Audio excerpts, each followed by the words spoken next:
Hello, আসসালামু আলাইকুম viewers. আজ আমি এসেছি নড়াইল জেলার লোহাগড়া উপজেলার মঙ্গলহাটা গ্রামের মধুমতি নদীর পাড়ে।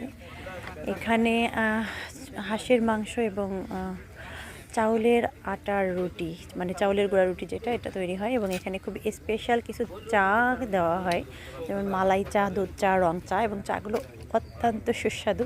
সাথে গরুর গোশটা খাই না।